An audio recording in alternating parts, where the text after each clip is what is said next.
Aniq bilasan, hunar o'rgatgan usta, ilm o'rgatgan ustoz ki senga bir narsa o'rgatdi u odam, foydali, yaxshi narsa o'rgatdi. Uni muhabbatini qozansang, u sendan rozi bo'lsa, seni ko'rganda ko'zi qalbi quvonadigan bo'lsagina undan o'rgangan narsangdan baraka topasan.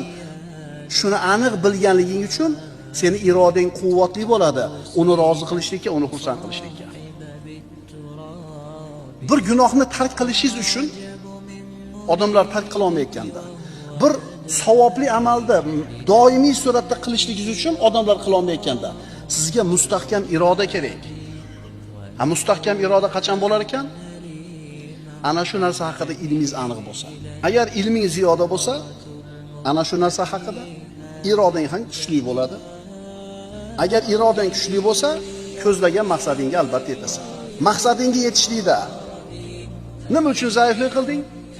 Irodang zaif. Aniq bilasan, hunar o'rgatgan usta, ilm o'rgatgan ustoz ki senga bir narsa o'rgatdi u odam, foydali, yaxshi narsa o'rgatdi. Uni muhabbatini qozansang, u sendan rozi bo'lsa, seni ko'rganda ko'zi qalbi quvonadigan bo'lsagina undan o'rgangan narsangdan baraka topasan. Shuni aniq bil.